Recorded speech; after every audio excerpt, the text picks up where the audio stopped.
प्रिय विद्यार्थियों, आपको विदित ही होगा कि पिछली क्लास में हम लोगों ने श्वसन तंत्र और पाचन तंत्र के बारे में जानकारी प्राप्त की थी कि किस प्रकार से वो तंत्र काम करते हैं। और हमने आपको बताया था कि अगली जो हमारी क्लास होगी उस क्लास के अंतर्गत इन तंत्रों से होने वाली जो बीमारियां हैं उन बीमारियों के ऊपर हम चर्चा करेंगे। तो अभी सर्वप्रथम हम श्वसन तंत्र को लेते हैं।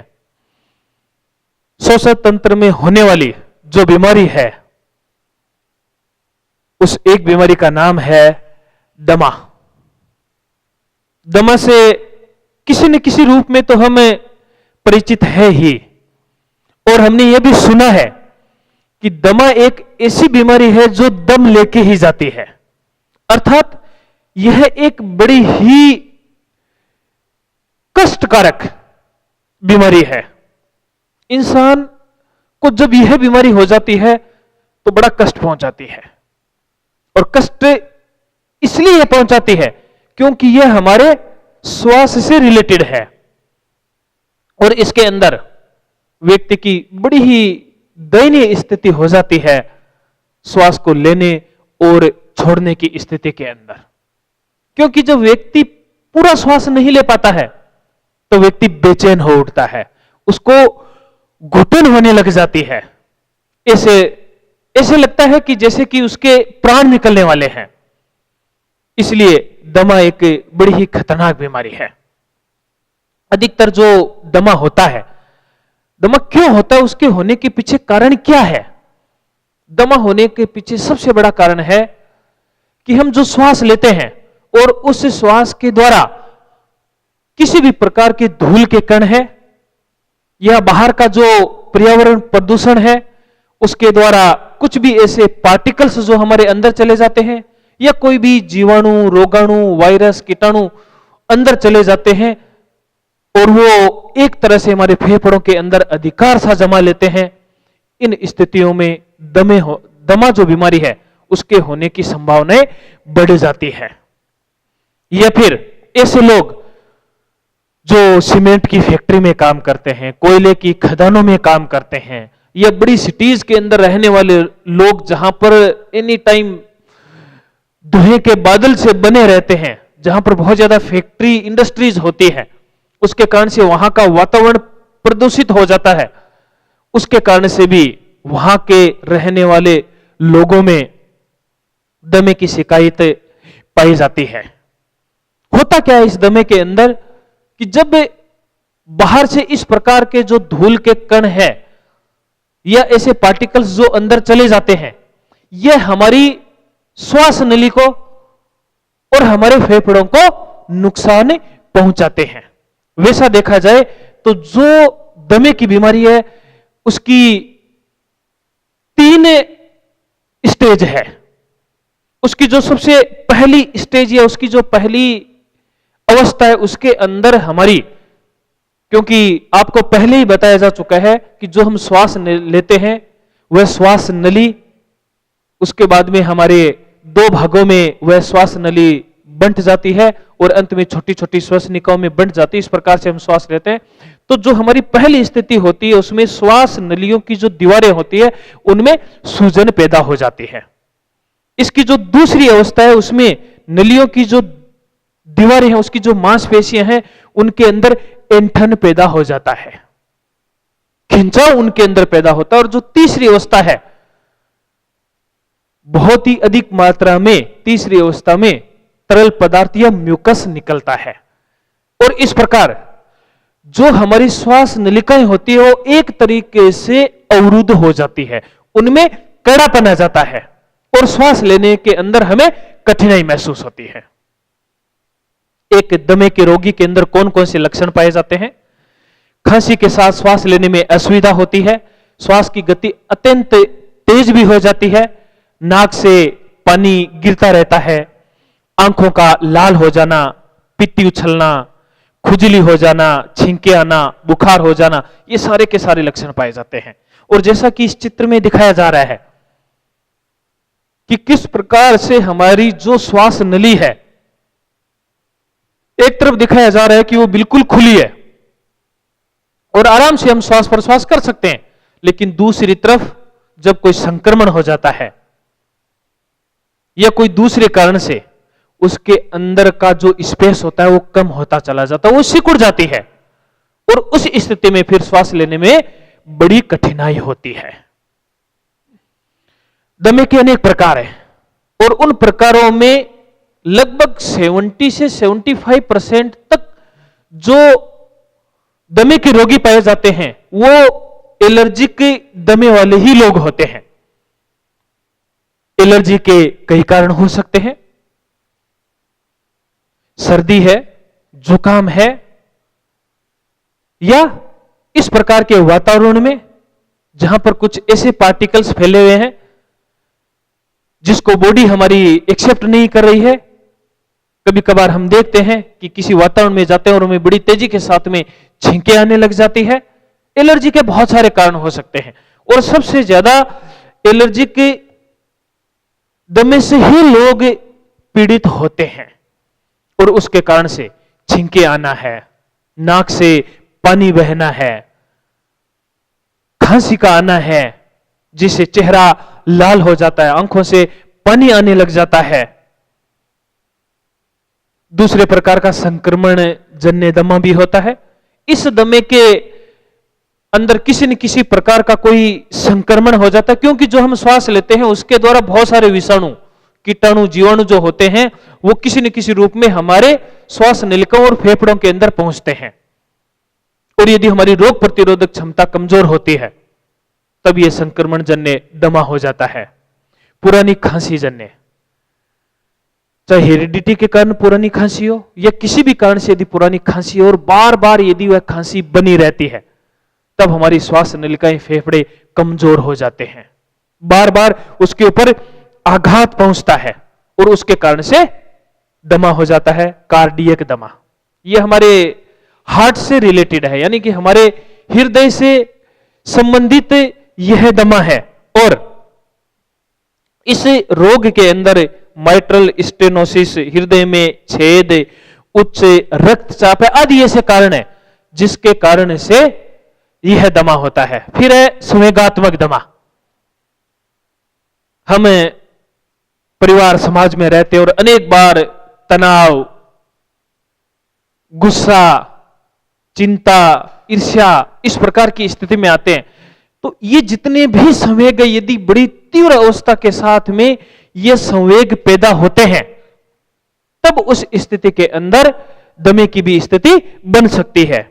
रक्त विकार जन्य जो दमा होता है उसके अंतर्गत रक्त के अंदर किसी भी प्रकार का कोई संक्रमण हो जाए या मूल रूप से यदि रक्त के अंदर हीमोग्लोबिन की कमी हो जाए और हीमोग्लोबिन की यदि रक्त के अंदर कमी हो जाती है तब श्वास प्रश्वास लेने के अंदर कठिनाई पैदा होती है और उसके कारण से भी दमा हो जाता है। उसके बाद में आते हैं हम ब्रोंकाइटिस। ब्रोंकाइटिस से जो दमा है, यह दमा बाकी जितने भी हमने पढ़े हैं उनकी अपेक्षा थोड़ा ज्यादा पीड़ादायक होता है, कष्ट देने वाला होता है और इसके भी दो प्रकार है, एक तो तीव्र ब्रोंकाइटिस और एक होता है जीर्ण ब्रोंकाइटिस, जैसा कि इस चित्र के अंदर दिखाया हुआ है। ऊपर में जो दिखाया हुआ है कि किस प्रकार से जो एक श्वास नली है वो बिल्कुल अपनी नॉर्मल स्थिति के अंदर है, उसका लचीलापन बना हुआ है और आराम से हम श्वास को ले सकते हैं और श्वास को हम छोड़ सकते हैं, लेकिन अस्थमैटिक यानी कि दमे की स्थिति के अंदर किस प्रकार से वह नलिका सिकुड़ जाती है और हमें फिर वह कष्ट देती है। तो इस प्रकार हम देखते हैं कि दमे के बहुत सारे प्रकार हैं।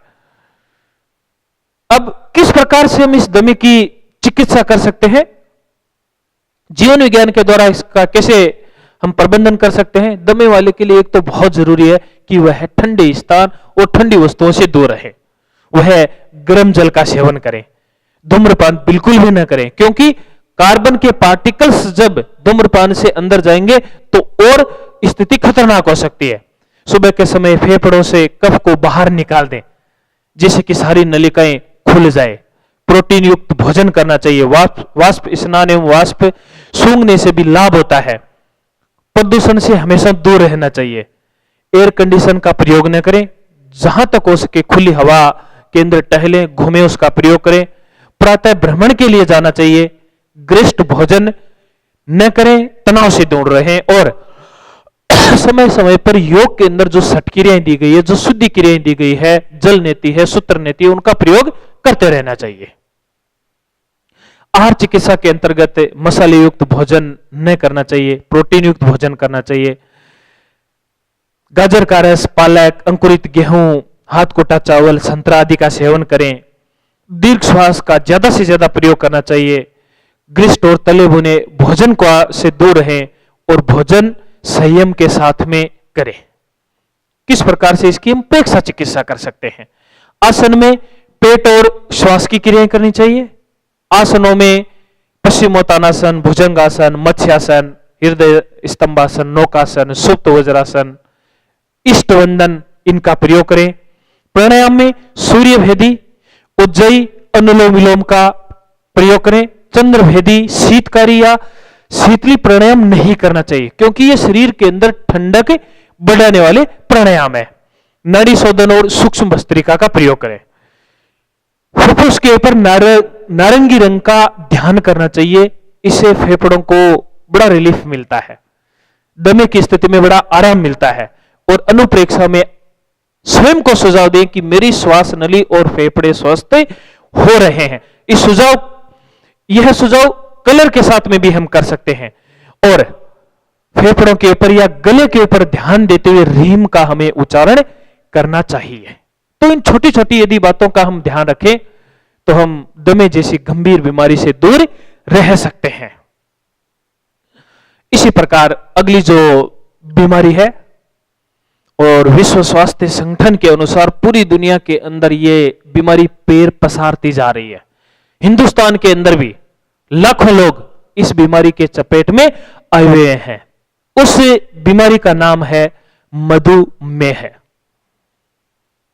आज हम देखते हैं कि हर घर के अंदर प्राय मधुमेह से संबंधित रोगी मिल ही जाते हैं। क्या है ये मधुमेह? वैसे तो देखा जाए तो मधु यानी कि मीठा होता है, और वास्तव में यह उस मीठे से ही जुड़ी हुई एक प्रकार की बीमारी है। और आज की जो हमारी जीवन शैली है, आज का जो हमारा खान पान है, उसी की देन है मधुमेह की बीमारी। यदि हम हमारे खान पान के ऊपर और हमारी उस सुविधावादी जीवन शैली के ऊपर ध्यान दे लेते हैं तो निश्चित रूप से हम मधुमेह जैसी गंभीर बीमारी से दूर हो सकते हैं। और यह एक ऐसी बीमारी है जब शरीर के अंदर हो जाती है तो दूसरी अनेक प्रकार की जो बीमारियां होती है वह व्यक्ति के अंदर अपने आप पैदा होनी शुरू हो जाती है। हार्ट से संबंधित है, घाव का नहीं भरना है, किडनी से संबंधित है, ये सारी की सारी जो बीमारियां हैं यह होने लग जाती है। तो जो मधुमेह, मधु का तो अर्थ आप सभी जानते हैं, मधु यानी शहद, मधु यानी कि जो मीठा है, जो मीठे के समान, और मेह का अर्थ होता है बरसाना। तो जो मधुमेह है इसके अंदर अर्थात हमारे शरीर के अंदर जो शुगर है या जो शर्करा है उसकी मात्रा बढ़ जाती है। अब जो मधुमेह है यह दो प्रकार का होता है। टाइप फर्स्ट जिसको हम इंसुलिन आश्रित मधुमेह कहते हैं, और जो दूसरे प्रकार का वह इंसुलिन अनाश्रित मधुमेह जिसको कहा जाता है। यदि हमें टाइप फर्स्ट की बात करें कि भाई इसके क्या क्या लक्षण हो सकते हैं, तो इसके अंदर जो रोगी होता है वह इंसुलिन के ऊपर डिपेंड होता है, यानी कि उसको इंसुलिन का इंजेक्शन या ऊपर से बाहरी तौर के ऊपर उसको इंसुलिन लेना पड़ता है। इसे अपरिपक्व मधुमेह भी कहा जाता है, और यह 45 वर्ष से कम आयु के व्यक्तियों को होता है। इसमें बाहर से इंसुलिन लेना ही पड़ता है, और इस रोग के लक्षण 1-2 माह में तीव्र रूप धारण कर लेते हैं, और अधिकांशतः यह बचपन में ही पाया जाता है, और इसका एक सबसे बड़ा कारण हेरिडिटी भी होता है। और जो दूसरे प्रकार की इंसुलिन की बात करते हैं जिसमें अनाश्रित यानी कि बाहर से हमें इंसुलिन लेने की आवश्यकता नहीं पड़ेगी, हम केवल हमारी लाइफस्टाइल, हमारे आहार विहार को चेंज करके इसको कंट्रोल कर सकते हैं। तो इसके अंदर बड़ी उम्र में होने के कारण इसको परिपक्व मधुमेह कहा जाता है और इसके लक्षण भी धीरे धीरे उभरते हैं क्योंकि अचानक इसका पता नहीं चल पाता है। जैसा कि यहां पर जो चित्र में दिखाया गया है और इस चित्र के अंदर सबसे ऊपर जो स्टमक दिखाया गया है और फिर नीचे एक पट्टी नुमा जो संरचना है वह पेंक्रियाज है। पेंक्रियाज के अंदर कुछ बीटा ग्लैंड्स होती है, लैंगरहैंस द्वीप जिनको बोला जाता है, और जो बीटा सेल्स होती है उनसे एक इंसुलिन नामक हार्मोन निकलता है और वह हार्मोन हमारे शरीर के अंदर, रक्त के अंदर जो शर्करा होती है उसको बैलेंस बनाए रखने के लिए, या हम यूं कह सकते हैं कि उस शर्करा को पचाने के लिए यह इंसुलिन हार्मोन अपना काम करता है। लेकिन किसी भी कारण से यदि इस इंसुलिन की मात्रा कम हो जाती है तब हमारे शरीर के अंदर वह ब्लड के अंदर जो शर्करा है उसका पूरी तरह से पाचन या मांसपेशियों के द्वारा या लीवर के द्वारा या अन्य के द्वारा उसका अवशोषण नहीं हो पाता है, तब वह ब्लड में शर्करा बनी रहती है। जब अतिरिक्त वह शर्करा बनी रहती है और ठीक ढंग से उसका अवशोषण या पाचन नहीं होता है, उसी को हम बोलते हैं मधुमेह। मधुमेह के कौन कौन से लक्षण होते हैं?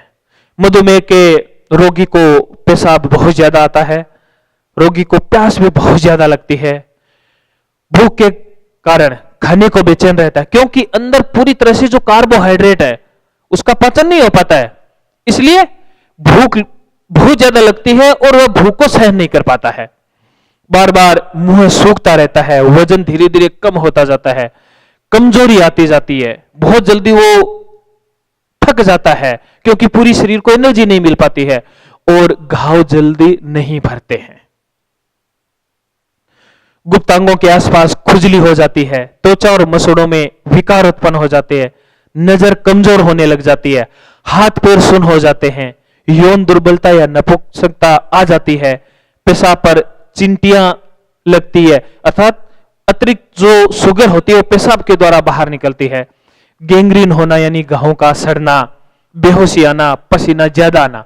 इस प्रकार यदि ये सभी लक्षण देखें तो इन लक्षणों से हमें यह पता चलता है कि मधुमेह एक ऐसी बीमारी है जो दूसरे अंगों को नुकसान पहुंचाती है, विकृत करती है और दूसरे रोग भी होने शुरू हो जाते हैं। क्या कारण है इस मधुमेह के पीछे? आनुवंशिकता है, श्रमहीनता है, वसायुक्त भोजन है, लिंग, तनाव, मोटापा, संक्रमण, व्यवसाय, हार्मोन्स, औषधियां, रोग, नशा, गर्भावस्था या उम्र, ये बहुत सारे कारण हैं जो किसी न किसी प्रकार से हमारी जीवन शैली से जुड़े हुए हैं। यदि इनको हम ध्यान रखें तो इस बीमारी से पूरी तरह से हम दूर रह सकते हैं।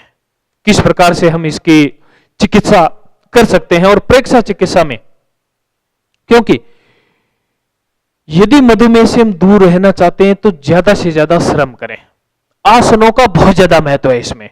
श्वास और पेट की क्रियाएं करें, इष्टवंदन, उत्तान पादासन, अर्ध मत्स्येंद्रासन, त्रियंग भुजंगासन और मत्स्यासन। इसके अंदर जो अर्ध मत्स्यासन है वह बहुत ही फायदेमंद है इसके लिए। प्राणायाम, नाड़ी शोधन, अनुलोम विलोम, सूर्य वेदी प्राणायाम कर सकते हैं। प्रेक्षा में अग्नाशय जहां से इंसुलिन बनता है उसकी प्रेक्षा करें और अग्नाशय की स्वस्थता का सुझाव दें कि वह स्वस्थ हो रहा है। जप में नमो लोये सव्य साहुणम, इस जप का बार बार हमें अभ्यास करना चाहिए और उन पदार्थों को या उन खाद्य पदार्थों को नहीं लेना चाहिए ज्यादा जिनके अंदर कार्बोहाइड्रेट्स की मात्रा ज्यादा पाई जाती है, जैसे मीठे पदार्थ, आलू है, चावल है, इनका वर्जन करना चाहिए। करेला है, मेथी है, इनका हमें अधिक से अधिक मधुमेह के अंतर्गत सेवन करना चाहिए। एक और बीमारी आती है हर्निया, जो हमारे इसी पाचन तंत्र से जुड़ी हुई है। हमारे पाचन तंत्र को जैसा कि हमने पढ़ा था और समझा था, और उसके अंदर छोटी आंत जिसको हमने कहा था कि इसकी काफी लंबी होती है, और जैसे एक प्लास्टिक की पाइप होती है, लगभग 6-6.5 मीटर तक लंबी होती है, और ये हमारे पेट के अंदर जो पेडों का भाग है, ऊपर का भाग है, उसमें ये लिपटी हुई पड़ी रहती है। और जो ये इतनी लंबी है, यह भी जगह जगह से मांसपेशियों के द्वारा यह हमारे पेट के अंदर बनी रहती है। तो जो हर्निया होता है, हर्निया के अंदर जब इसी छोटी आंत की मांसपेशियों के अंदर कोई कमजोरी आ जाती है, तब वही जो मांसपेशी तंतु होते हैं वो कमजोर पड़ जाते हैं, वो टूट जाते हैं, और जो हमारी आंतें होती है वो नीचे खिसक जाती है, और जो हमारा कुल्हे का जो जॉइंट होता है, जो हिप जॉइंट होता है, वहां पर वह आंतें खिसक करके आ जाती है, और एक उभार सा पैदा हो जाता है, उसी को हर्निया बोला जाता है। इसके जो कारण है कि पेडों के भाग में फुलाव, अंडकोशों में तेज दर्द होना, योनि या सीसन के बगल में फुलाव या दर्द, और सीने में तेज दर्द या जलन होती है। हर्निया की यदि हम प्रकारों की बात करें तो ये 3 प्रकार का होता है, इनग्वायल, फीमोरल और हाइटस जो हर्निया होता है। जैसा कि इस चित्र में बताया जा रहा है कि किस प्रकार से शरीर के अंदर उभार आ जाते हैं इस हर्निया के कारण से। यदि हम इस पहले हर्निया की बात करें तो इसके अंदर जो आंतों का कुछ अंश जब उदर भित्ति को ढकेलकर उसके भीतर घुस जाता है, जिसे पेडों के भाग में फुलाव हो जाता है, यह पुरुषों में अधिक पाया जाता है। और दूसरा प्रकार का जो फीमोरल हर्निया होता है, योनि या सीसन के बगल में जब एक प्रकार का फुलाव होता है उसे फीमोरल हर्निया कहा जाता है, और यह अधिकतर जो बहुत ज्यादा मोटी औरतें होती है, महिलाएं होती है, उनमें यह ज्यादा पाया जाता है, और इसके कारण से प्राय पैरों के अंदर सूजन भी आ जाती है। और जो हाइटस हर्निया होता है, यह हमारे अमाशय से संबंधित होता है, और इसके अंदर अमाशय का कुछ भाग जब ग्रास नली में ऊपर की तरफ चढ़ जाता है उसे हाइटस हर्निया कहते हैं, और उसके कारण से फिर हाइड्रोक्लोरिक एसिड भी ऊपर की ओर चढ़ता है, जिसे गले के अंदर तेज जलन भी होती है।